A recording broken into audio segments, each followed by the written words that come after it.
What up? What up?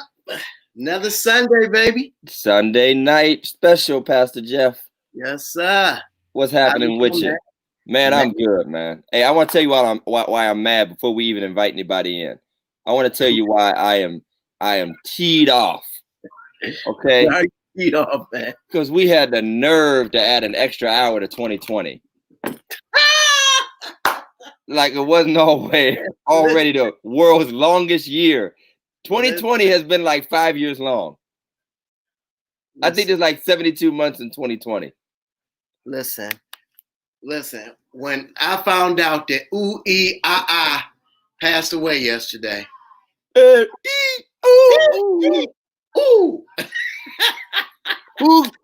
Jeff, who can do a tribute to Rance Allen? Nobody. Who can do a tribute? Nobody. Can't nobody do that, man. Nobody can do that. They'll have a seizure right on stage. The great Bishop Rance Allen. Phenomenal, man. Phenomenal. I mean, there are a few people that as soon as you hear the first note, yep, mm-hmm. you know who it is. You already know. And just make songs his own, man. That's something about the name Jesus. Man, like can't nobody do that like that, Doc. Save the generation. Yes, Save the generation. Kirk should just retire that and never come back to it. But we start the show with rest in peace. Rest in peace, Bishop Rance Allen. You fought a good fight, man. It hurt. It hurts, man. It hurts for my friends and family who are deeply our Kojic brothers and sisters had a hard year, and it stinks to see so many generals. Just a brother. I caught an old video of him. You know, he used to have like a funk band. The Allen group was a funk band, and like that ain't so. Look it up on YouTube. They done like them big music Woodstock type festivals. Dude was killing it. I know he had to be, man. Killing it. He had to be. Played the guitar too, like funk, funk guitar. You can't tell me that he didn't woo a couple women with that voice too. Oh, we all listen. We know he has a testimony. We know he has a testimony. And on that subject, man, we don't want to forget about the great late Sean Connery, man. Yeah. Phenomenal actor. Yes. And I mean, I love that, but I mean, The Rock, was that the name of the movie? The Rock? Yeah. The prison one. Yeah, great, man. He was great, man. Just a phenomenal actor, man. And I mean, he had to be like 107 though, but he goes back to like Reconstruction. He was a carpetbagger. So, man, Jeff, what's going on outside, man? Listen, the devil has arrived. The devil in Ohio. The white devil. They can tell me all they want that hell is hot. I believe it's snow in hell. You know what? Maybe what hell really is bitter cold that gives you that fire feeling for the rest of your life. Man, I cannot stand it. And then me personally, frostbite. Frostbite. Yeah. I'm bad, man, because I can't stand for nobody to walk through my snow. Yeah. I literally shovel the yard so that the mailman don't leave footprints. I do. I'm serious. That's how bad I am. But how do you know if people are coming and going? You got to watch out, man. Know if you're looking at, I hate it. Welcome everybody who's coming in. Welcome everybody. Tap in, say hi. Don't just be lurking. Don't lurk. We got enough stalkers. Right. What's up? I see like 15 people watching us. Somebody come up in these comments and say, hey, what's happening? What's going on? Before we hit, our guest for the day. Just come chop it up with us. Let us know that you're in the room. My kids ran outside when they saw the snow. I mean, it's coating up here in Northeast Ohio. It is coating snow, sticking. Mm-hmm. November 1st. We got no break. Now, listen, my kids had the nerve to run outside. I said, you ain't getting no snow days, right? I told Chris the same thing. You don't get no snow days in virtual learning. You better roll over in your pajamas. Your teacher going to be right there. You better hope your parents might get some type of what is that called? not the cable, but the other one. The streaming or antenna? Not the stream. What did Tony have when we had to go upstairs? Oh, the satellite. Satellite. Satellite. They got satellite. When we had to clean off the whole satellite just to watch the Super Bowl, we almost lost our lives. That was crazy. Yeah, man. Yeah, but it's officially it's winter. Just call it winter. Fall is over. Fall is over. Halloween candy is half price, and Christmas decorations are full price. And Thanksgiving is just get fat for one day. It's not even a real holiday anymore. So This is our reality. This is where we're at. Welcome to everybody. I see you saying, hey, Tim, Donette, Fernando. What's up, my brother? Tatum, Pastor Tatum Osborne. Good to see you, Adrian. God bless you. We don't want to really prolong the time, but I do want to say at the top before Jeff introduces our guest today to be sure to follow us on all of our online platforms, Instagram, Facebook, Twitter, YouTube. If you look just below my face, you can see all of our hashtags and names.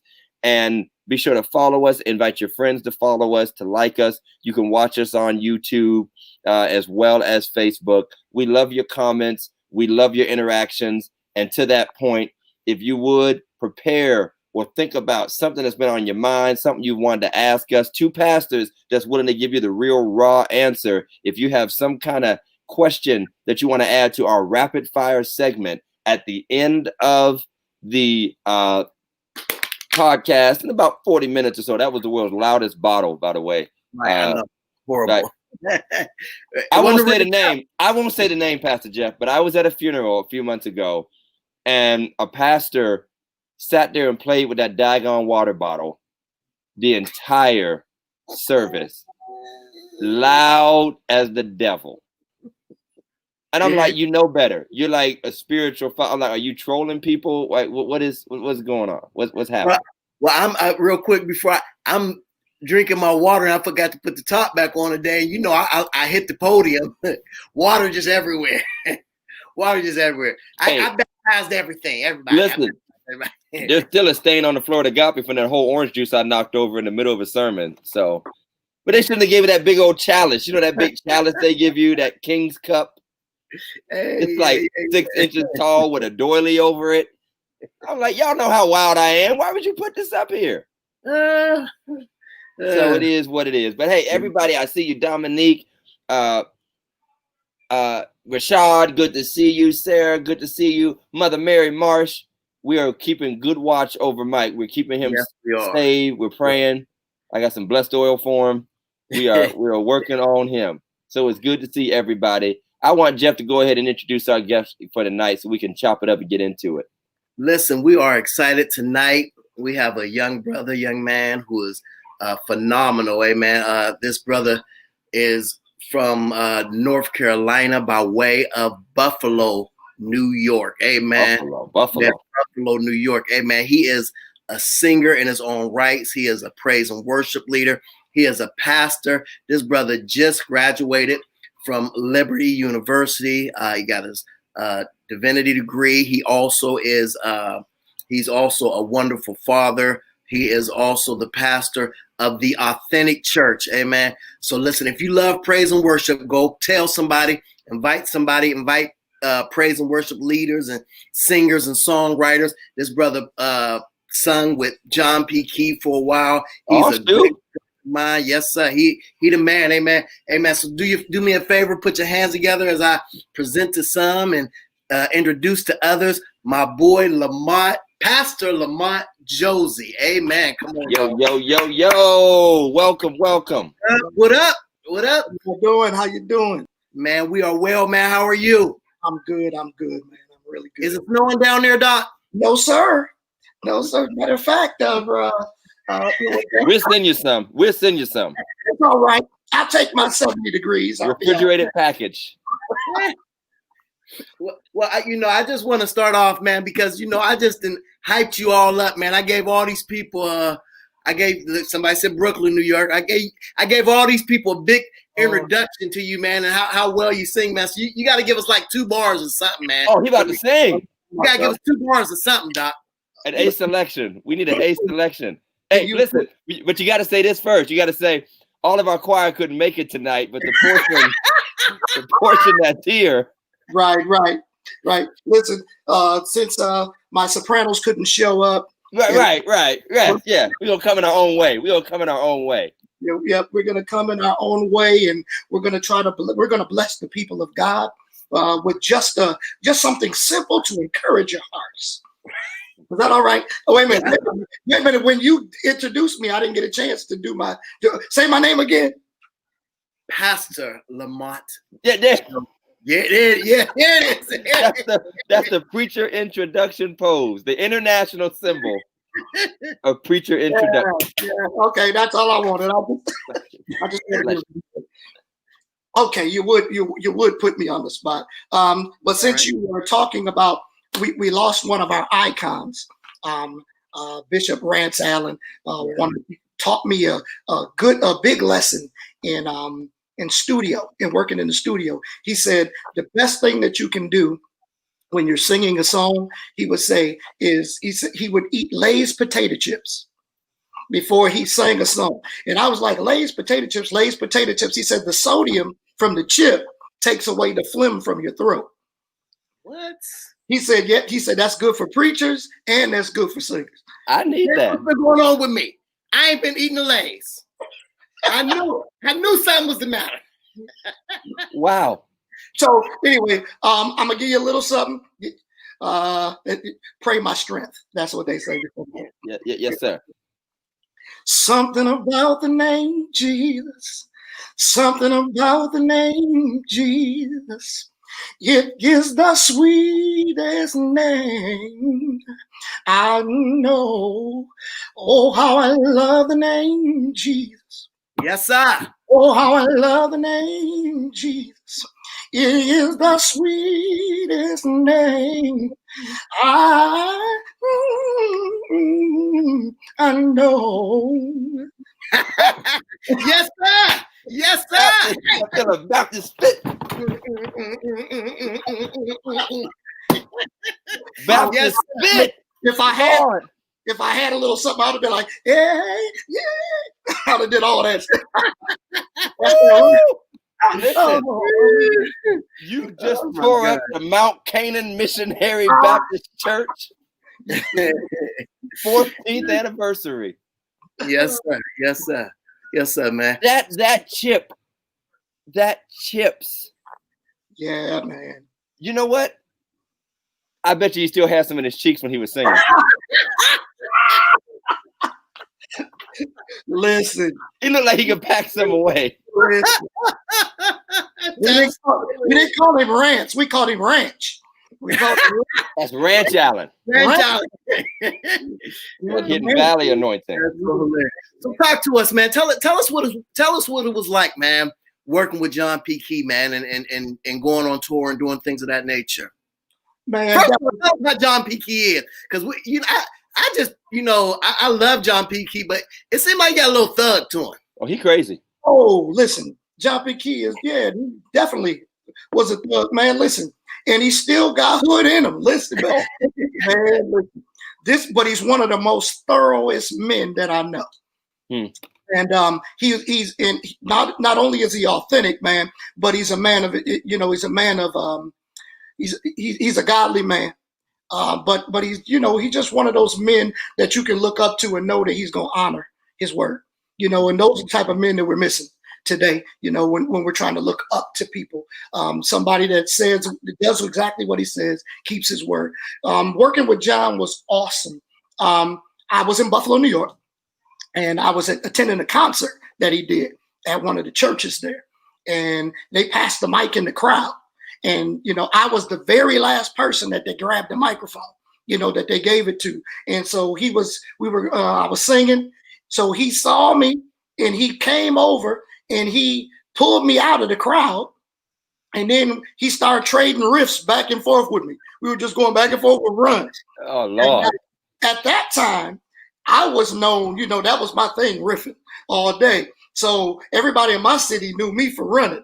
So we're going back and forth trading. And next thing you know, after we finished, he was like, listen, we need to talk. So afterwards we talked. The next day we went up to Toronto He did a concert in Toronto. I came up and sang on stage with him. And after that, man, I came down to Charlotte, and he was just like, listen, man, if you play your cards right, you know, and this, man, I'm telling you, within 4 months, I was moving to Charlotte. Wow. And I moved to Charlotte, started singing with him. I learned so much as far as musicianship and professionalism. And so when I do what I do on the either the stage or when I'm ministering, it's largely because he had a hand in that. Wow. I mean, that's amazing. We've heard of people being discovered in malls and, you know, even street corners. You know, that's that scene. You reminded me of that scene from What's Love Got to Do with It when Ike, you know, Tina starts singing from the crowd. But so the streets have rap battles and the church got riff battles. we have riff battles and run battles.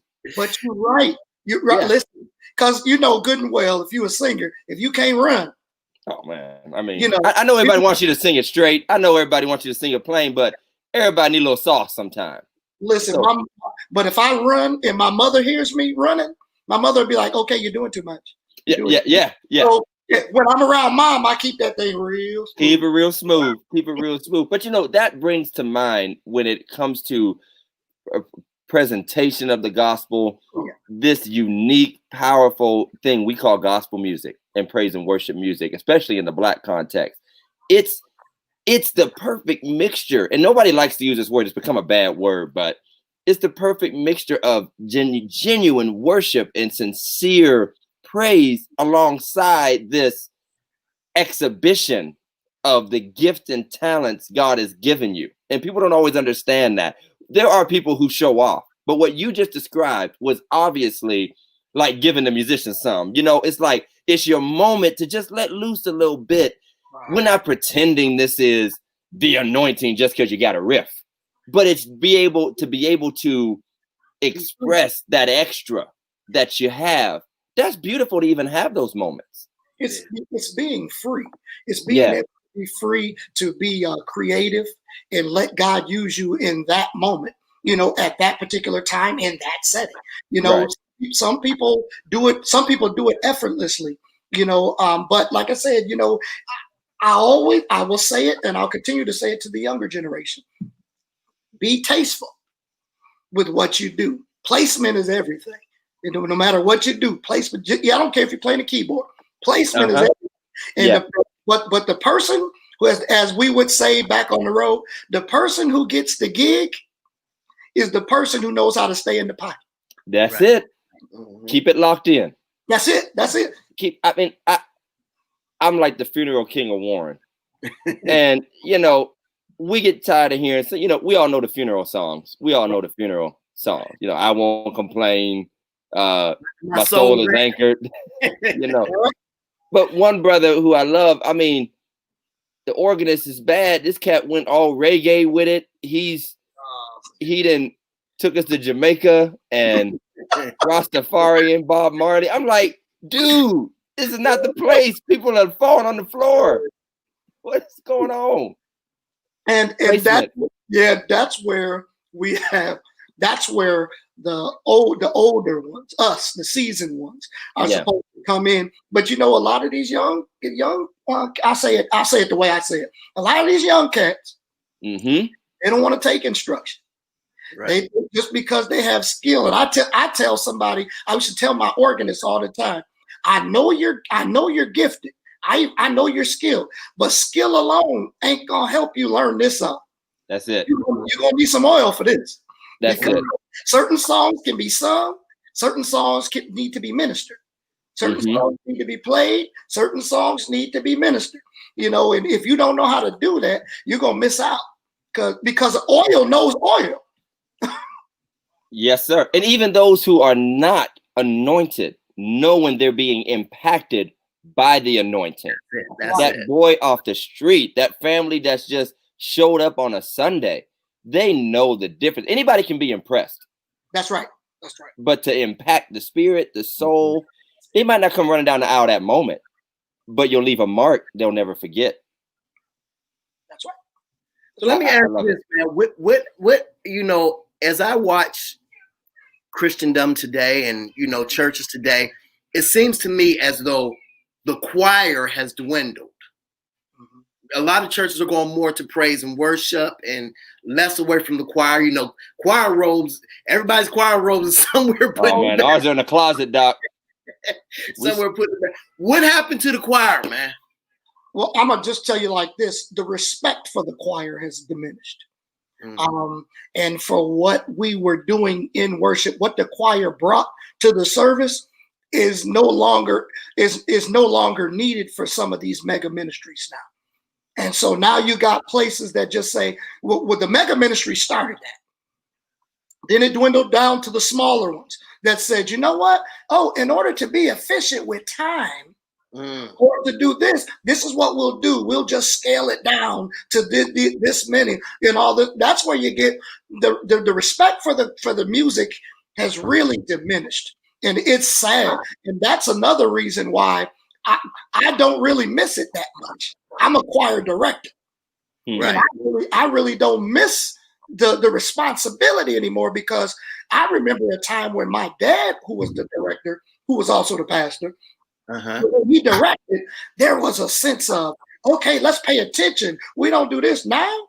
There's a lack of respect for music ministry. Yeah. So the choir, and definitely robes.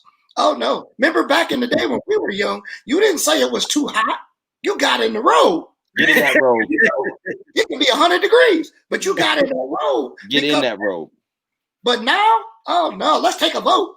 Let's take a vote. Right. Now we vote on everything. Yeah. Now I'm a kindred spirit. I grew up playing for my father since I was a young man, in music, leading praise and worship, and still. It never really leaves you, but at some point you do have to find that fine line between the musician, the singer, and being the preacher. And what you just said about the choir and the lack of respect for the traditional role of the choir, a big part that I see is it takes something for a leader and the people being led to have the patience, the wherewithal, the gifting, the crafting, to take a large group of people of various giftings, various abilities, and bring them into one sound. And some people just literally want to create a dream team, right? Literally like 92 dream team. Like, where's Bird? Where's Jordan? Where's David Robinson? Give them a mic. And even you've seen some of these large church choirs, even the ones that still have them, don't nobody even hear them because you got 6 people on the mic in front of them. And I was about to say that. And I don't know about anybody else, but nothing burns me up more than seeing 10 people in a mic, and then you got 50 people behind them singing their hearts out. And my thing is, I understand that you want that sound, that perfect sound. Yeah. But this is only my take. What you do when you do that, it lets the people know. It tells me that I'm not significant enough, or I didn't make the cut. Or you don't need me, to do this. And so you make me feel less than if I don't have a mic. Yes. So that's what I take from it. I understand the perfect sound. And like you said, they do want the best singers in the mic. I totally get that. But back in my day, we just put the best singers up front. And then we put the other things. It was not about being on that front line when you were a tenor or a soprano or alto. But, to me, that just takes away. It does. It takes away. And there's, to me, a sense of satisfaction because I still work with our praise team. And now it's a function of necessity. We have a choir at second. COVID has crushed the idea of having the choir in the stand. But I like the idea of taking someone who is not confident, who is a little weak.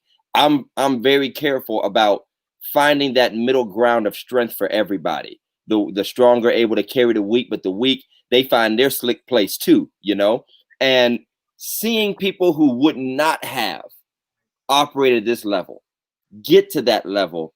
That's also why, like you said, these musicians, we're not spending time developing people in the church like we once did. We used to be lined up on the front row with a pair of sticks. Let's believe it. Waiting for somebody. Go to the bathroom.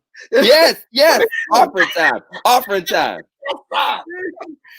Real quick, Pastor Todd, that question is posed. Why is the title 9 to 5? I'm gonna let you answer that because.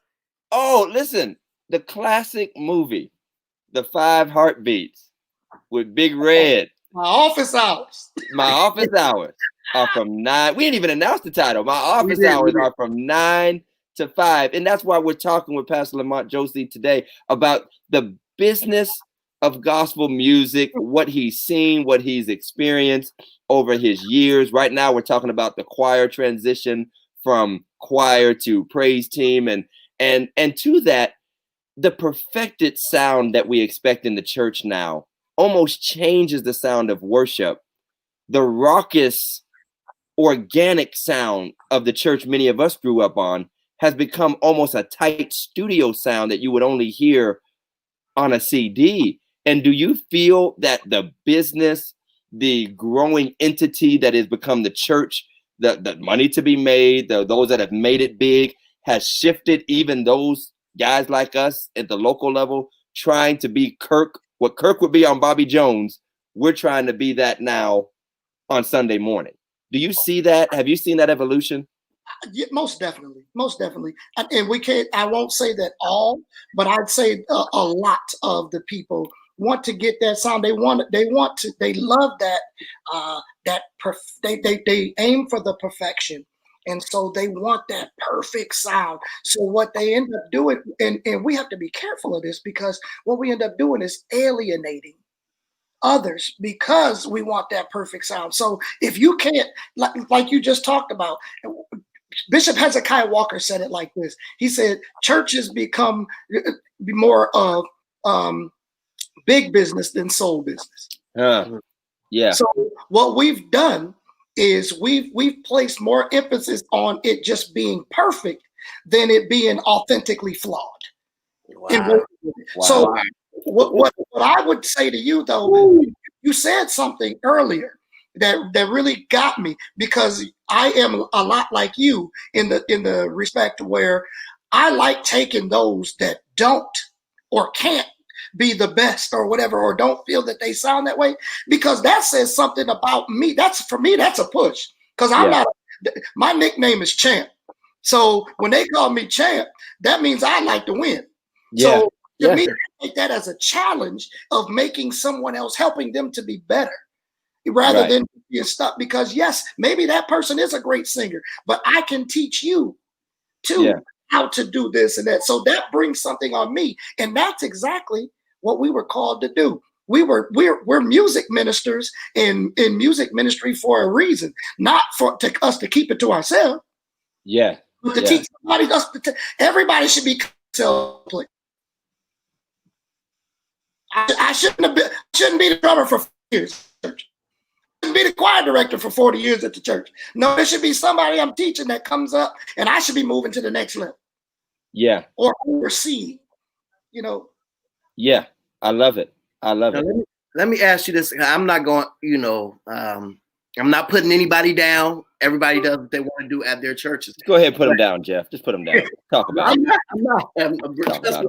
But there are a lot of churches now who have switched over, and I mean, you got the laser lights, you got the fog, it's dark when you come in church. Trap doors. And I mean, I think for a concert that's fine. I guess it's fine. For me, I really don't like it too much. But for a regular church service, I mean, how do you feel about that? Actually, so I'll be one, because at my church, I like it to be dark for a reason, not for ambiance. Okay, because a lot of people are doing it for ambiance. I do it because I want to make sure that when I'm preaching, that I don't have to look you in the eye. Oh. I can say what I need to say, and I can let it flow, and I don't got to be looking at somebody and saying, "Oh, he was talking about me over what we said last week." I do it for that reason, so that I can make sure that I'm looking through them and not directly at them. I want to make sure that I don't offend folks, because let's be clear, today's church is not like the church that we grew up with. Right. Everybody's sensitive now. Yeah, everybody hurt. And then you got to Everybody worry heard. about lawsuits. You got to worry about so many different things of confidentiality. People thinking that when you had a meeting with the pastor and what you said in confidence, now he's preaching on it. No, that's not what it is. So what I like to do is just create a place where I don't have to see you directly, but there's a lot of lights on stage. There's a lot of lights that illuminate the stage, but I don't have to look and see the people directly, like eye to eye. And it's not because I'm scared of them.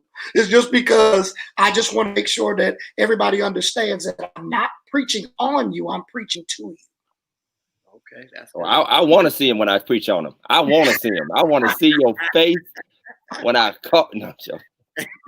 But you're right though. A lot of people do it now for the concert feel. And yeah. I don't want a concert feel because listen, my thing is after the concert's over, you still hellbound if you ain't got it right. So I don't need you to be emotionally charged. I need you to be spiritually charged when I leave. When we leave, I want to make sure that we're touching the right areas and that we're concentrating on the right thing. Because I'll be honest with you, all of it's wonderful, all of it's great, but it's all an attention getter for the altar call. That's my job is the altar. That's it. Our producer Mike has a question that leads us in, and I have a question I want to ask at some point in here. We've seen the evolution of gospel music, and thank God for the unity in the body, the sharing of expressions, if you will, between white and black and mixture of styles. But we have seen just some people would consider, not everybody, an overrun of CCM, Christian contemporary music, the Hillsong style, the Michael W. Smith, Chris Tomlin style. How has that affected black gospel music? Most of our biggest hits these days are remakes often, or the black gospel version. And some people feel that that's taken the gospel sound out, the devotional sound out, the guitars, the acoustic guitars. And what do you think about the effect? Let's start on the business side, like from the industry side. Are we edging out black gospel? No, I wouldn't say that we're edging out black gospel. I would say, but that it still has its place. Especially, and it all depends on the type of church. Because if you're going to a Church of God in Christ, you ain't gonna hear much of the Hillsong. Okay, it all depends on certain, and I'm only talking in general, Church of God in Christ. In general, I grew up Koji. Let's be clear, I grew up AME Zion and Koji. So I know the Methodist side, I know the Pentecostal side. And that's in if I can rewind. All of this music we hear today, let's be clear of what it is. It's not gospel music. It's inspiration. Okay. Because the gospel music is the life, the death, the resurrection, and the second coming of Christ. If it's not if we're not singing about that, it's inspirational. Okay, so it's a great song. So what we're dealing with the Hillsong, and I don't want to put them down. I don't want to put nobody down, but that's a lot of emotional. We're dealing with a lot of emotion. My thing is, let's go back to singing songs that deal with how we're going to overcome what we're in by dedicating our lives back to God. When we don't do that, then I feel like it's all a failure. It's all a failure from where we need to be, because we're taking the focus off God and we're putting it on people's emotional states. That's just me. I love it.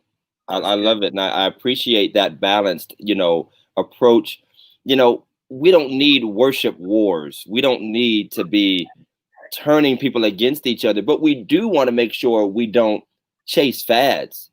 And it's not a fad because it's a fad. It's a fad if we make it one, because we didn't sincerely approach a particular style. We saw, oh, that's hot right now, so let me just do that in my church. Then you might not even be matching the sound of your church or the community you minister to, because you're just going, hey, that was on the radio. It's number one. Let me do that. But old school Second Baptist, we pass me not. Okay, we pass me not, oh gentle Savior. Crank that organ, doc. But we know how to mold the new school. at my last church, that's what I was at a Baptist church. I ministered music in a Baptist church, and at my last church, it's you know your audience. Number one, know your audience. Know what's right for the church. First of all, and let's be clear. In the very beginning, you ought to know the heart of your pastor, so you can understand the vision for the church and where you're trying to go. And then you need to find out what you talk to me. This is what I tell people at my church. I tell them this: I am the visionary of the church. I placed you over that particular over that department because I need you to have a vision for that department. Yeah. I don't need so that it can all come together so it's legs to stand on. Mine is for the overall. Yours should be for that leg. And so I had, as a minister of music, you have to know what your church is. Like I said, I couldn't come in there doing some Tide tribute. Tide, boy, them old people were ready to kill you. You know, you gotta know, just like you said, pass me not. You better come with some just a little talk with Jesus, and you have to know all of that. And that brings us to another segue. That's the problem with the younger generation. They don't know how to play them hymns. Listen. They don't have a song book, Doc. Not at all. They can't read music, first of all. So let's be clear. Read music, and they're trying to apply contemporary chords to traditional songs. My grandmother would be the first one to tell you, you're messing it up. Yeah. And I would tell some of the young men, this isn't a coverall for everything, but there are only so many patterns to most of our hymns and devotional songs. And if you have intelligently engaged the music and spent time around people, even if you never heard the song, you would understand where it's going by the way it's being sung. You would know, oh, this is the Amazing Grace style pattern. Oh, this is the, whatever style. It at least tells you where to go. Now, some have special fluctuations and all, but I mean, when I cringe, I had to sit down with a young man last year. We're at a wedding rehearsal. It's time to play the Lord's Prayer. Oh, I think this brother played Take the A Train or something. I don't know if this was an Avant song, Let It Burn, but young lady singing her heart out. Young lady is singing her heart out, but all the chords were BET After Dark. I'm like, dude, what? I'm done. I said, there are certain, gospel has standards, just like jazz has standards, Broadway has standards, pop music has standards, country. There's just some songs, if you're a musician in the church, in particular, a pianist or organist, they're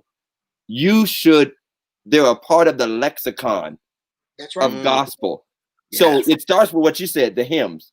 For our brothers and sisters who don't read, there's plenty of old folk that don't read, but they spent enough time for it to get ingrained in them. If they didn't know, they didn't flub their way through it. They asked somebody, show me. And then there are classic songs that are just a part. At this point, if you don't know something about the name Jesus, you need to get something out of my church. At this point, it's been with us for almost 30 years now. It's been with us for 25 years. If I break out into that and you couldn't just do that little climb down the scale, right? Something wrong with you. Listen, if it just is a little cheat code for those of you for you young musicians or anything. Listen, when you're when you're playing gospel music or you're playing hymns, listen, you either you'll start mostly on the 1 to the 4, 2, 5. Turn it around. Turn it around and come back to it. There you go. It just if you learn those, I'm telling you the patterns. That's it. It's true. That sounds like Todd. That sounds like when you told me how we was getting down to Mississippi, or Jeff don't do directions real well. When you don't play the keyboard, you just okay. 2 to 2 1 2. Brother, I will put some fingers up in a second. I will be on the pulpit. This is. Listen. I'm doing gang signs and stuff. You'll think I'm doing grip signs. I'm like, listen, I ain't trying to fight. But it's so true. I'm with you. And we don't want to make it generational, but honestly, it feels that way sometimes. Yeah. It feels there's not a respect. I have a nephew who's autistic. If you ever heard him play the organ, you would. It's something out of a movie. That's how bad he is.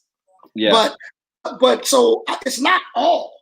But like you said, because there's a lot of fellas our age that don't know. But you have to know the structure and of where you are. Yeah. Have to know the structure of where you are. Let me switch gears a bit and talking the business. My hours are from 9 to 5. You talked about the perfected approach to ministry that has really come into the ministry. Now we've both been musicians. I've done real amateur groups, traveling, getting here, getting there, trying to work the circuit. You know how it goes. Work the circuit. Now we're pastors. How much do you see as a positive and negative of churches doing hiring and recruiting to achieve that sound from people who are outside the church, as opposed to the old school? If Sister Odell is a pianist, she's just a pianist, and Brother Roscoe always sing his song. Now we're like, all right, that one is the best at that. This one is the best at that. And we have less members participating, honestly, in a lot of our worship ministries. Hirelings, people always call everybody a hireling now. How do you see that? Now let's talk just from the area of pastors having to recruit to get the talent and the presentation they want.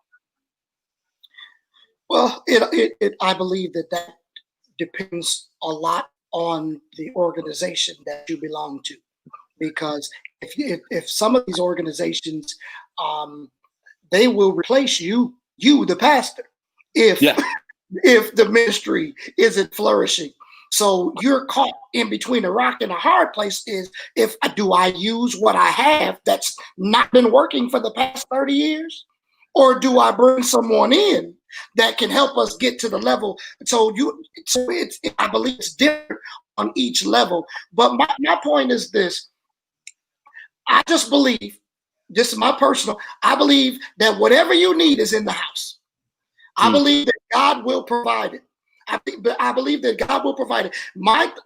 I've always said, our job is to be effective in our ministries. My job was to be effective as a minister of music, so effective that I could attract someone who would want to come and want to be a member of the church, and then play.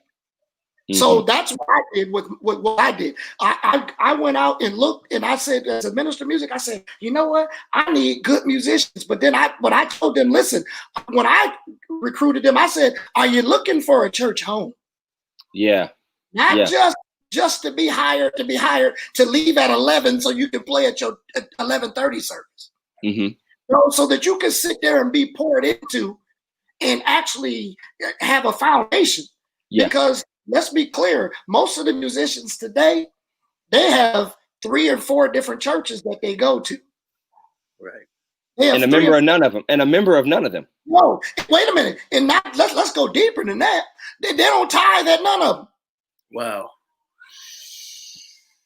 They don't tithe at none of them. There it is. None of them. My thing is, even if you ain't a member, at least tithe where you're getting fed. Yeah. Where are you getting fed at? Because there's a place that hits here.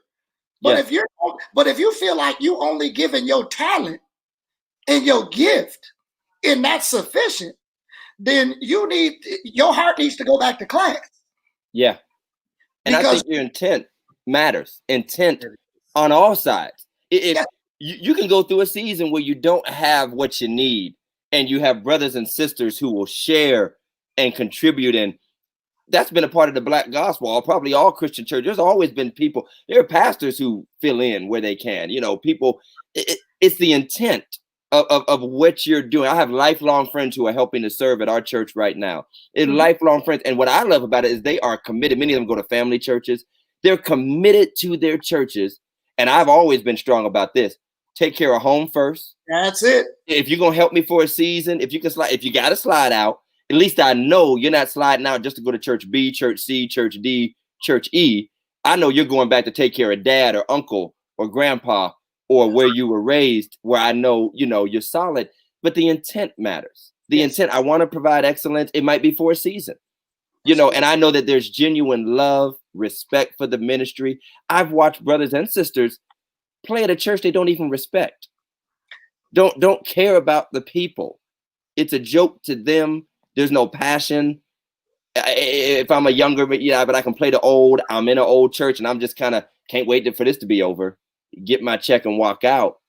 I have some brothers that, when they can, some of our services they can stay for it. They stay. They're into the word. We're blessed by the word. They're there. They're truly present. To me, that makes a huge difference. When I got older and I was able to direct and go to other churches and help other people out, this was after my service. You know what my dad would ask me? He would say, he would sit down and we sit down and talk. He was like, so what was the word about? And I'd sit back and be like, well, you was outside chopping it up with the fellas. Exactly. Waiting for the preacher to tune up. And so that showed me something about me and who I was. Yeah. Ministry, I really dedicated to the purpose, or was I dedicated to the check? Yeah. And so that's where we figure, like you said, intent means everything. Now, like I said, come in there and help me. We understand that it's just a help, but be dedicated to something. Yeah. I love it. Pastor Jeff, you've now transitioned from being minister of music and those things to a pastor, and it's a beautiful thing. First of all, congratulations on the Authentic Church. You're getting your diploma and doing all that you've done. How is it? How is that? How is being a pastor now compared to being a minister of music? And what is the pastor, and I know you talked about it a little bit, what is the relationship between the pastor, and what should the relationship between the pastor and the minister of music be? How intense should that be? Okay. Well, let's start with the first one. How has it been? It's tough. It's tough starting a brand new church during a pandemic. Yeah. So I think it would be a lot easier if we weren't in a pandemic, but trying to get people to trust the process and be able to come out to church, because we're doing in-person services. But we're doing them with social distance, where we are. So it's difficult. I can't tell you that it's not. It's very difficult, but I understand also it's rewarding. So I'm almost like Paul, the Apostle Paul, who had the thorn in his side. It hurt, but it was necessary. So this is the part that's necessary. I need to understand what it's like to be able to try to create in this pandemic that we have, so that I can understand ministry as a whole. And I just believe that's what the Lord is teaching me. He's teaching me what struggle really is. But understanding that integrity is strength through the struggle. Yeah. Wow. So wow. That's what I believe that he's showing me in this. Let me type that in my notes. But also the minister of music, and I'll say this until my last breath, outside of the pastor's wife, the minister of music and the pastor should have a relationship like this. There should be nothing that goes on. I was so close to my pastor my last pastor, when I was here in Charlotte, I was so close to him that if he moved his foot to the left, I knew he was about to tune up. If he went to, I would look at the musician, although the musician learned him too, but I would look, because I didn't have to play anymore. But I was able to just give the instruction. But I learned him so intently that I knew if he was about to do something, I tell everybody, get ready, it's time. You have to know the heart of your pastor. You have to know his tendencies. You have to know, if he didn't eat, if he drank cold water, that don't put him in E flat, put him in B flat. Take him down. Help them out. That's it. You got to have that relationship. Like I said, being a minister of music is not all that is crack. Everybody just thinks it's a person just raving your hand and just do it. No, it's a lot. You have to pay attention to a lot of things and then discern the atmosphere in the crowd. Because what I did, because I was one of those that when my pastor spoke, he didn't give me the title. Mm-hmm. So he preached. And I listened to the words, and then I came up with this with the altar call song from the words of the sermon. That's it. So it's called paying attention, and that's what a lot of people lack these days. We don't pay attention. We, like you said earlier, we'll play the song that we like that's cute on the radio, but that ain't for the house, and that ain't for this time. Right. So I love it. It's gotta be like this. Got to be like that. That's awesome. And no matter how good the word is, there are churches that are carried completely by the word, but the worship, and like you said, it may not be the professional presentation, the gifting limitations, the limitations of your craft, but if people can feel a certain synergy, a certain connection between what is happening in the pulpit and what is happening on that piano or organ, it melds together a potent ministry that can experience. That's what I call it. The total experience. That's what you need. Yeah. And oftentimes I think that just like preachers get into ruts, musicians, we get into ruts too, where we just lean on what we know what worked before. Right. We know that one time we played We Offer Christ and everybody came running to the altar. So we just, we had ideas. So here we are. But like I said earlier, truly engaging in the moment. You're not the preacher, but you play a large part in how the preacher's words are going to be received. And I add, since you mentioned an altar call, how the whole experience is going to be sealed, because that musician opens things up and usually closes things out. Right. So it's going to have a huge effect on how people come into this thing and what they walk away with. That's right. How this seals it all together, compacts it. I always say that the pastor is almost like a painter, but we control the brush and the canvas. So whatever he's doing, we have to make it come to life. Yeah. So that's how serious I take that. I take that role. So when I look for a minister of music or a singer or a worship leader, I'm looking for somebody because you can't teach heart. So you're looking for somebody like my sister just said in the comments. You can't teach. It's for the not for the faint at heart. Minister of music or anything like that, because it's a lot of responsibility. You can't teach heart. You can't teach heart. Let me finish up with this question, if you don't mind. And I want all of you who are watching, please, share this, because there have been so many good nuggets from Pastor LaMont, Josey, so much wisdom, like some great laughs. Make sure you like our platform and get your rapid fire questions ready so we can give some time to rapid fire questions. But I want to talk more about the development and the evolution of the worship ministry, in particular with technology. We have gone from, organ, piano, maybe guitar, bass, and drums to click tracks, stems, and I'm talking some stuff. This might be Greek to Jeff. Stems, everybody got in-ears. Everybody got in. Remember, it used to just be a pit, and everybody was on top of each other in the corner of a church. Now we got in-ear monitors and of course screens and all the preparation things that go into. Listen, if you don't put batteries in that mic, Doc, you. And I'm talking the responsibilities of not just expressing your gift, but developing the craft and the presentation so that all of these things that can be an enhancement to the worship don't end up being a hindrance. Right. How do you feel about that? I mean, there have been times, I'll be honest, I love my brother, Destry is my MD. We go way back. There have been times when they start that click track up, I'm like, just turn it off. I know where this is going. We about to have tempo problems because, maybe they can't hear or something. And I'm like, I know it sounds great, but if you don't implement it with excellence, you could do more, more hindrance.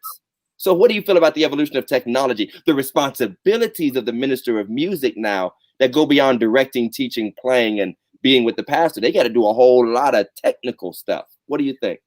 Well, I'm going to continue to say it, and I know a lot of my preacher friends going to be mad, but I think the ministry of music is one of the hardest jobs ever in a church. There's so much that you have to learn. There's so much that you have to know. Not only do you need to know that word because you're actually helping to bring it forth through song, but you have to know all the technical sides. You have to know what's up under you. You have the audio. The audio visual here. You have all the musicians here. You have to make sure everything comes together. That's a full-time. That's a 9 to 5. Yeah. It's a real job, and a lot of people don't take it. A lot of people think that he's just gifted. This comes easy. Just because we make it look easy doesn't mean that it's easy. And that's a curse. It's a curse that how easy it looks. And your mind is in 19 different places. Even as a pastor, I'm thinking about the live stream. I'm thinking about the screen. I'm running half of it from the pulpit, and the MD is running all these things, and they're so used to it. People don't understand what goes into it. It can, like you said, it can be a hindrance though when it's not done in excellence. Yeah. When it's not done in excellence, because and that's where the frustration comes in. Especially as a minister of music or a pastor, because when it's not done in excellence, then now you're having to work to actually to bring the people back. It's almost like you're fishing and reeling them back in from squealing mics, or from squealing mics, or from something not starting on time, or for them playing the click track a little too long. The groove was too long. There's a lot that goes into it. Technology, it's been a great thing for the musician. Don't get me wrong, it's been great for the musician, but for the pastor or for the person that's actually presiding, it can be so frustrating, because that's why, like I said, you have to have somebody that actually knows what they're doing and have a heart for it, because I'm telling you, you will mess up a service. Yeah. If you don't know how to operate all of that. And listen, I tried in-ears. I went to my boys' church because we didn't have in-ears. I went to my boys' church and I had to play for him. And they had in-ear monitors. I put the one in. I was so lost. I was like, let me just take this out. I'll just play. Yeah. Because the authentic feel wasn't there for me. Correct. Yes. It's almost like playing electric drums and you a natural drummer. Yeah, I can't do it. Yeah. That's for me, I'm talking the acoustic generation, and there's so much that has to be done, and so much more to mess up. So much more to mess up. And it can take you out of the spirit. In this pandemic era, nothing can depress a pastor more than to have streaming problems. Oh my goodness. You sitting there preaching, somebody wave you down like it done went down. Who am I preaching? Talking to me, man. Start over. It happened today. Yes, it happened today, man. And it happens to the best of us. I've watched mega ministries have technical difficulties. It's another stress on the mind of the pastor. It used to just be who's walking in the door, who's here today, who might be sick. Now it's, man, I hope this Wi-Fi ain't messing up today. Woo! I hope the person running my computer got the right lyrics up on the screen at the right time. Yeah. They 2 songs behind what we singing right now. They 2 verses behind. Now on the flip side, like I said, because of where we are right now in this pandemic, a lot of pastors that were opposed to social media, they own it. Media has saved your church's life. Listen, they got an epiphany. They got a revelation. Exactly. I had a pastor who was like, I will never do such and such. Then the pandemic hit, and we didn't have a Facebook page at the church. So I started streaming from my personal page. So what happened was, when he saw the church got 600 hits before service, and he was like, "Oh, let's look into that." Right, I was like, right. That's what I was trying to tell you, you know. But technology has saved the church, but I want to make sure that we are talking about the right thing when I tell people that the technical side of music can be a hindrance a lot. Yeah. And what we hear come out of a professional producer or a band or those who make records for a living and those who do the concerts, the years sometimes they put into perfecting that gift. Even on the technical side, you can download all the loops you want. You can pull your iPad out, but somebody put the time into developing that. That's and right. Doing it with excellent, being right on, right off, whether it's the drummer, the MD, the pianist, they're controlling things, making sure it's all right on point. We can't do that overnight because we had an idea on Saturday night and we decided we wanted to do it on Sunday morning. Because I've been there. I got an idea, and I'm gonna come in 3 minutes early and try to plug this new piece into my system and try to make it work. Now, a way to make me mad on Sunday, I tell people all the time, and I told my musicians when I was a minister of music, I told them the first thing you don't do is when we come to rehearsal, that ain't the time to practice. That's the time to rehearse what you practice. Perfect. And then on Sunday morning, it ain't the time to rehearse. No, Sunday morning is the time, we can't be going over stuff. It's game time on Sunday. That's it. So I need the starters in the game. I need you all in the game. I don't want us to be sitting up there trying to fumble. So and nothing hurts a pastor who's involved or a minister of music more than a person who don't show up on time to get their stuff plugged in. That's it. You have said a word, and the benediction needs to be given. I appreciate both of you. Matter of fact, I'm firing everybody tomorrow. Everybody fired. We didn't cause the mass layoff. We didn't cause the mass layoff. One thing before you leave, man. I am a huge fan of E. Dewey Smith. I don't know if he do it every week, but he comes in and he starts off with one of them old songs. I just think it is such a help if y'all can sing before y'all preach. I mean, I try. It might not turn out the right way. Oh, he tries.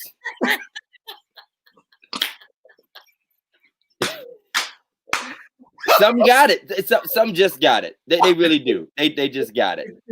But I mean, does that help you out a lot with that? I try not to. Listen, and I did it one time, and it was for my launch. I sang the song before, and what I've learned is I don't know how my dad did it, but I don't know how you keep your voice. That being able to do that and then going into the word and preaching the way he did. I don't know how he did it. I have not mastered that, but it's hard to do. It's very hard to do. It's a good thing. Don't get me wrong if you can do it, but that's why you can do it. I say that's why I got a strong worship leader. So she can go ahead and kill it. Then let me just come right in and boom. And preach it. That's it. This has been a life-giving conversation, wisdom, laughs, instruction, perspective from Pastor LaMont Josey. Everybody watching this right now, give it up for Pastor LaMont Josey. Put those hand claps in the comments, finger snaps, thumbs up, hit the likes on your little phone screen, the hearts, the likes, all that stuff.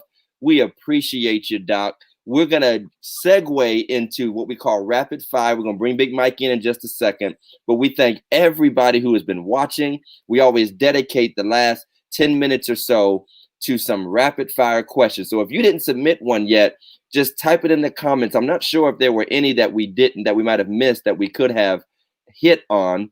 I think we asked and encountered some great questions about music, but rapid fire is about anything. They might ask you about, do you believe aliens exist? I don't know. You might get anything in rapid fire. So all y'all watching, hang tight, because this is always a fun time.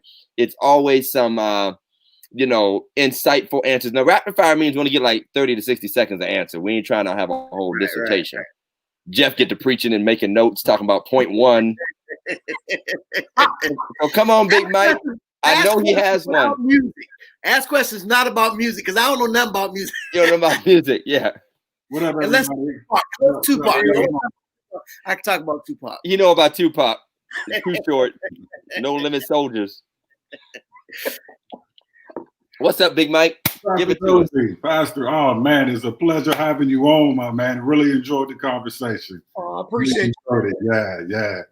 I used to write. I used to direct choirs and things like that. So a lot of things you said, man, I felt it. Yeah. So thanks again, man, for coming on. Really appreciate it. Really. Thank you. Yeah.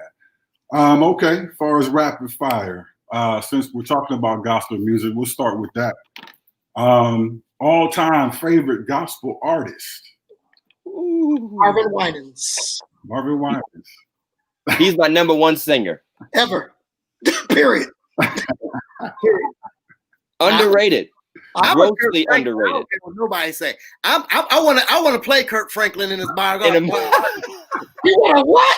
I want to play Kirk Franklin. I want to be. Call Lifetime. They'll do it. Lifetime will do it. The Kirk Franklin story. I can dance too. I can dance. You know, I can do all. I can do it. Lifetime will cast anybody in some of these movies. No, they will. They have you up in Youngstown somewhere. Talk about what you're looking for. Right. Yeah. I'm with you. Vocalist, especially. Yeah. Marvin Winans and songwriter. So many people underrate what he is to just the whole breadth of gospel music, what it means. I mean, I don't think people recognize him. Man, at all. He's just an icon.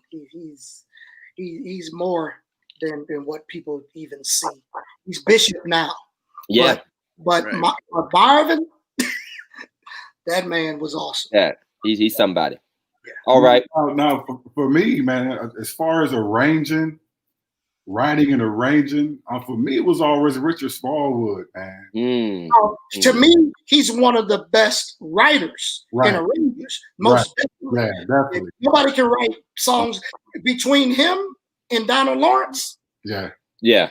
They're like the Beethoven and the Mozarts of black gospel. No doubt. And I'm gonna say it, and I said it on Facebook, and I got a lot of people who agree with me. I just think that Fred Hammond CD, that Blessed CD, was that Devil Joint was the dopest CD ever to come out. Pages of Life, man. I bought 3 different copies, man. That was hot. I bought 3. I drove to college in tears so many times and back home. I almost got to so many wrecks because of Fred. Don't pass me by. Fred is one of my favorite. I actually got a chance to tour with him when I was with John, so definitely one of my favorites too. No doubt. Gotcha. No doubt. All right, we're gonna switch it up. Okay. A real rapid fire question. Is it time to stop saying the N-word? Nigga, no. That's my favorite word. What she said. I got a pastor friend who said, an older guy. He said, they tried to bury the N-word. I dug it back up. Listen, I'm guilty. I'm sure guilty because the moment that I can't find something to say, I'll be like, it goes so well in the Baptist sermon. It makes everything better. These Negroes. They know you mean business when you pull it out. Listen, right. And I said Negro, in my first sermon at the church too. I was like, I was think about it. I was like, I was like, shoot, I'm the pastor. Go ahead and say what you want to say. I'm getting to the point, Big Mike, that we don't want to admit it. But even when people say it and we have the blow-ups about it, white folk or whatever, at this point is half because it's offensive and ugly if you throw the ER on it. Right. Mm-hmm. But the other half is that's our word now. And we don't want you saying it because it's ours and we like it. Mm-hmm. And we just want it to be ours. We had to embrace it. We had to embrace it. We had to make it ours. So now that we've taken it, we don't want to give it back. Yeah, you can't have it back. So, I mean, in a perfect world, in respect to our elders and people who are genuinely, obviously, we want to go ahead and let go, but it's become a part of our lexicon. And quite frankly, like Jeff said, it's like a half joke. It really is like the word of emphasis, especially among brothers, It's like, if you don't cuss and really be out there like that's all you got. That's all you got in your arsenal. Right. Well, we had an inside joke for the longest of these. Whenever something crazy has occurred, I'm about to tell my church some secrets. Whenever I have a bad day at church, I just call Jeff and be like, these. And they probably saying about me too. Right. No, me personally, I don't use the word a whole lot. I mean, it depends on the situation, who I'm with, what's going on. But it's like when I say it, I don't just hear it, I hear it. If that makes sense. It stands out to me. So I'm trying to be better. Yeah. And really, like, the only time I really say is like if somebody do something stupid, it's like, it's like, come on, man. Like this. Yeah. But you really put us out there like this, Mike. I mean, we probably lost a few viewers. Hey, you know how I do. We are religiously incorrect, in case you tuned in and thought this was like a prayer meeting. This is not Bible study. Religiously incorrect. And guess what, y'all? Guess what? And we still anointed too. So, you can take that to the bank. Absolutely.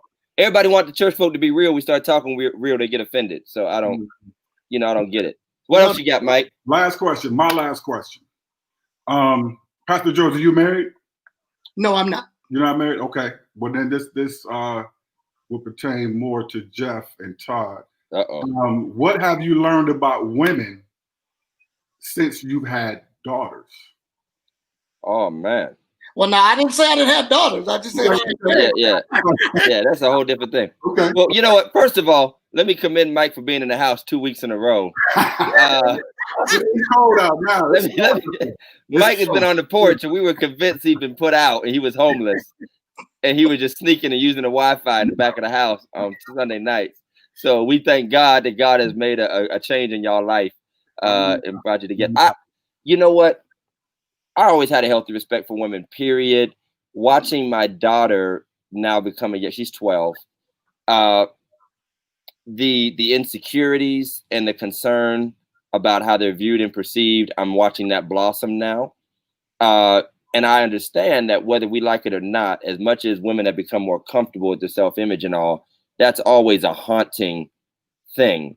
And that you have to be mindful how you speak, how you treat, how you say little smart stuff that might not mean anything to you, but could definitely have an impact on them. And so esteem, self-image, how a person wants to be seen and made to feel beautiful and comfortable in their own skin, that I play a big part as father in that, helping her to feel confident and affirming who she is and her beauty, however that is. If she's shorter than all the other girls, are skinnier, they blossom and all that other stuff, making sure I encourage it. So that's what I've learned. And now watching my wife, I see what I didn't see before, when I was just, here's a girl that's cute, want to be with you, want to get married, you look fine, all that other stuff. It's more to that. So that's the answer that I give, so I can go to bed in my own bed tonight. For me, man, it was my daughter is obviously grown now. She's about to have my second grandchild. So I'm very fix that language, Doc. Fix that. We don't live in West Virginia. She's about to have a second grandchild. I'm very excited about that. But what I learned was when her mother and I first got divorced, and everything was good. I was still daddy. She was still my daughter. I can recall taking her to McDonald's the one day, and we sat down and we had a big blowout talk. And she asked me why. And knowing the hurt and the pain, the cares. I mean, we sat at McDonald's for almost an hour. We cried and we laughed and we cried and we cried. But to know the pain that you've endured or you put on somebody like that has been was the hardest time of my life. And, now, being married now and never wanting to see my wife or none of my children anymore go through that pain again. And just knowing that, these daughters need their fathers. They need your support more than they need child support. They need the love and the, the love and the concern and just being there is very important. So that's me. Wow. But can I just say this? Come on. I have 4 daughters. Wow. I got 4, and my condolences to you. Man. I got 4 daughters, and I have 7 granddaughters. Wow. Okay, so I got 7 granddaughters, and I have 2 grandsons, and then I have 1 more on the way. So, and I got 1 son. So, but when we're talking about, I look back over all of the things that I did, because like I said, I was one of those who traveled, and I went, and I seen and I experienced a lot of things. So I got a chance to see, I got a chance to see who I was and how I treated people, how I treated women, and it wasn't correct. And now I'm looking at my daughters, and I'm looking at them have kids, and I'm looking at, now I'm like, I'm trying to make sure that dad is just giving sound advice and trying to school them to watch out for dudes who like I was, just to be honest. Because because it's kind of, I was out there. I was out there, even in the church. So I was, like I said, like my mentor said, I was the prodigal son brother. I was lost in the church. So I was doing a whole bunch of stuff, and now I got these daughters that I have to show, what a man really is, and I have to show you and tell you, hey, these are the mistakes I made so that you don't have to make them, and just really want to be stand up. I want to be somebody that my granddaughters sit back and say, that's Papa, or my daughters will be like, look at my dad, look how he did this, because it's wild out here. And like I said, when you got daughters, you be ready to knock somebody upside the head. That's why I stay in the gym, Jeff. Listen. Man, listen. That's why I benched. I'm almost 50, and I'm benching 300 still, because there might be a time when I got to put a headlock, so. I ain't working out, Doc. I'm just getting a gun. Ain't no working out over here. They got guns too, though. They got guns too. They might, but I shoot first. The Lord gonna tell me when to shoot. The Lord said, "Pull." All right, I got one. I was trying to think of how best to frame this question, and I hate to say it in the light of Bishop Rance Allen passing away, but whose death would make us break COVID protocol? Because sooner or later it's gonna happen. We're bypassing funerals and that, but what big enough death would make everybody, especially black folk, just say, bunk it, we going? Stevie Wonder, Barack Obama? Yeah. Oh yeah. Bunk it, we going. I'm making a trip. Yeah. I'm making a trip. That's Million Man March right there, Doc. Yeah. Ooh, it is. Can you imagine an Aretha Franklin funeral in this day and age? Can you imagine even what Kobe just a few months before? Right. I feel like the church has been robbed, especially our Kojic brothers and some of these major generals that have died. That is true. Of a proper burial. Yeah. Proper burial. The proper homegoing. Bishop Ellis was probably about the only one who had a full pack them in service. Wow. But I feel like, you said Barack Obama. You got one, Mike? No, man, but Barack is about, I'm calling off work. I'm playing the trip. I'm getting the room. Yeah. I'm gonna try to preach. I mean, I bring my own mic. Let me do the script. Let me do the whole New Hey, bro, I promise you I'm directed. Listen. They might have to drag you off, but you're gonna direct something. I'm directing something. I love it. Listen. Let me work real quick. Let me ask a question. Do we got any from the audience? I didn't see any from the audience. No, it's all on us. Yeah. I don't know if you were there. I know you were there. We came up to Buffalo. Me and Jinx came up to Buffalo, and we went to a church. You guys were all singing. I can't remember which one it was. But after church, we all went out to dinner. That's Zion Dominion. Zion Dominion. It might have been. But no, it wasn't Zion Dominion. It wasn't church. But here's the thing. When we were there, Daryl Coley was there. And Daryl Coley was cussing out everybody in the restaurant. Okay. Daryl Coley was cussing everybody. I mean, he was, and I'm like, and I'm starstruck because I'm like, that's Daryl Coley. But why is he cussing like this? You know, so I guess my question is the persona doesn't match the character of so many of these superstars. I don't even know if you have enough time for this. Listen, this is a whole nother show. This is a whole nother show that we have to do. We have to put the black screen over us and top with the voices from Dateline. That's deep because I mean, honestly, we look up to so. Man, I can't even tell the secret because, like I said, but there are so many of these artists. When you look at them, we look up to them because of what they've done in the industry.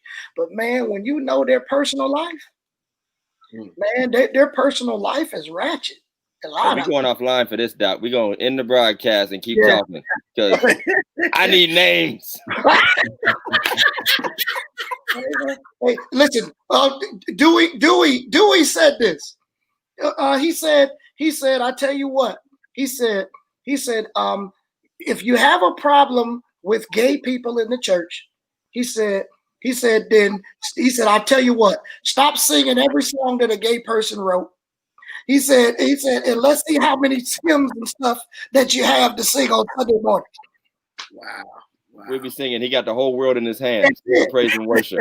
That's it. Because there's a lot of personal stuff, personal things that we don't know. These people wrote these songs in the middle of their issue. That's it. Yeah. They were in the middle of their issue. Those are the ones who wrote the best songs. The miming songs, them songs we mime to. The miming songs. I am so done. So that's the reason why I just say, you know, everybody got a struggle. Everybody got one. Everybody got a struggle, and we, you know, I don't condemn them because let's be honest, there are times when we have. I'm talking about post salvation. That's it. You know, we still got up there and let me get on the basketball court. And if I get on the basketball court and you foul me a little too hard and it's a constant struggle, you know, I know that's the way I used to be. I'd be ready to fight. And then I got my church t-shirt on. Listen. That's how I met William Beckton. I fought and beat up one of his members. No. Shut it down. Shut it down. Stop the production. I beat up one of William Beckton's members. No. Hey, he threw the ball at me. Testimony. Knocked him out. Testimony service is now closed. Testimony. It's over. I'm glad we went over time today, boy. I would have missed that nugget if we would have cut off the first time Mike wanted to cut. Man, that's I'm making a t-shirt. I beat up one of William Beckton. Be encouraged. Listen, this has been fantastic. Our shows get better and better, and it's because we have great guests. We have great guests. Pastor Josey, when Jeff said you were cool peoples, I knew you were cool peoples. You can hang anytime, man. We got to make a trip and get some wings, Doc. We got to make a trip swing through Nashville, pick up Tony, go to Charlotte. Yes, sir. Our boy Deacon Tony, and man, we will have a time. We might not come home. Wise probably don't want us to come home. It'll be a great time. Big Mike, thank you for all the producing and how you hold everything together. Everybody who's watching us, thank you for tuning in. This is Religiously Incorrect. This is what we do, y'all. See y'all Real, next Sunday, raw, baby. Uncut. Thank you, Pastor LaMont Josey. Thank you, Big Mike. Thank you, Pastor Jeff. We want y'all to be blessed, be safe, and you know what I'm going to tell you. Make sure you vote. If you don't vote, don't even bother coming to church next week because I ain't praying for you. I ain't praying for you. You should have voted. Listen, if you don't vote, still come to my church because we need the time. So send your offering, but don't come. Send them. Cash App. Listen, y'all, we out. We love y'all. Take care. Next Sunday, 9 p.m. Facebook, YouTube Live every Sunday night, 9 o'clock Eastern. Come back and watch us next week, even though Pastor Josey won't be here. If not, we'll just bring him back anyway. Right. Peace out, y'all. Yeah.